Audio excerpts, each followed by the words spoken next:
News viral S के YouTube channel में बहुत बहुत स्वागत है। ये वास्तविक संख्या यानी 10वीं का पहला अध्याय का ये दूसरा भाग है। इसमें हम कौन सा कथन सही है, ठीक है, कौन सा कथन सही है, इसमें 4 ऑप्शन है। 2 अपरिमेय संख्या का गुणनफल अपरिमेय होता है।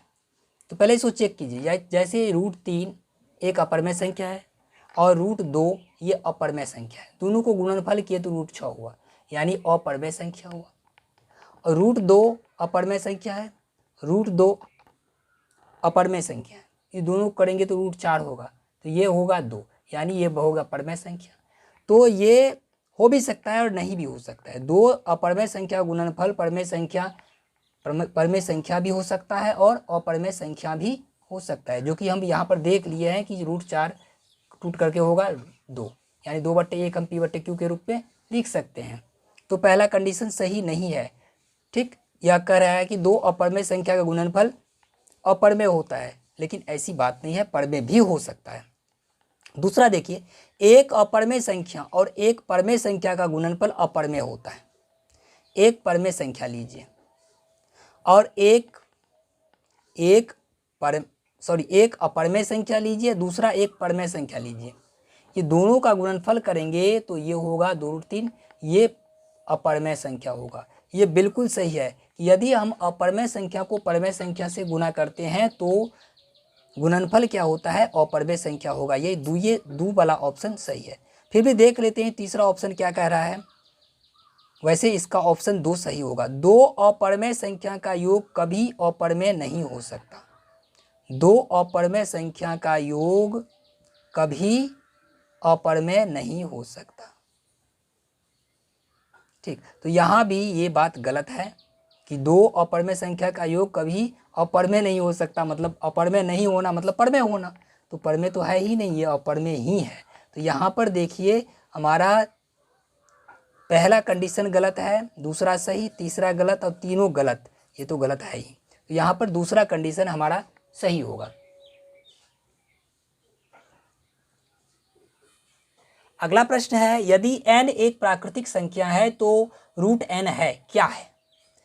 n एक प्राकृतिक संख्या है तो √n क्या है, √n क्या है। तो √1 को मतलब n के जगह पर 1 रखिए। एक प्राकृतिक संख्या है तो √1 क्या है, तो √1 1 देख लीजिए। √2 को देख लीजिए, √2 वैसे कुछ नहीं होगा, √3, ठीक है। तो अब √4 2 हो जाएगा। अब यहाँ पर देखिए कि √1 का वर्गमूल किए तो ये हो गया परिमेय संख्या,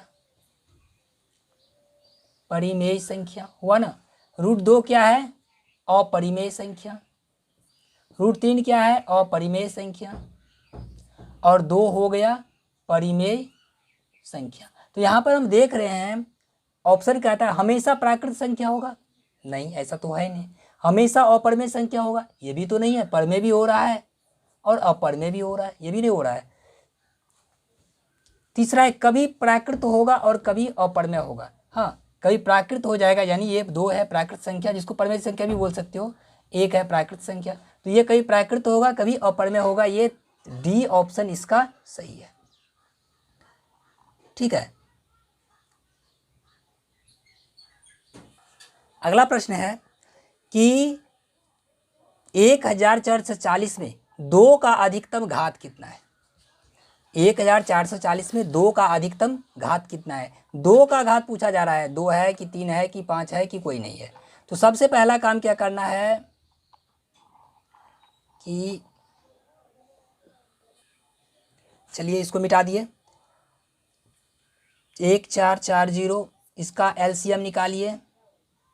720, 360, 180, 90, 45, 15, ठीक है।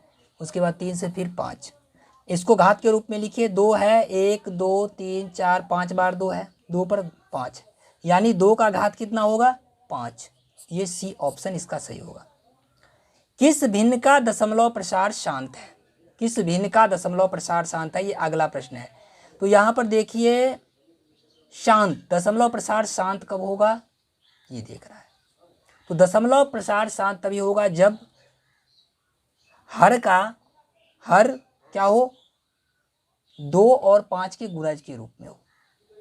ठीक है, 2 और 5 के गुणज के रूप में जब हर होगा तब जाकर के क्या होगा, ये शांत होगा। अब देखिए सामने में है, यहाँ पर पहले इसको तोड़ करके देख लेते हैं। डी में और कोई है? डी में कोई नहीं है ऑप्शन। 7 को 3 बार गुना करिए तो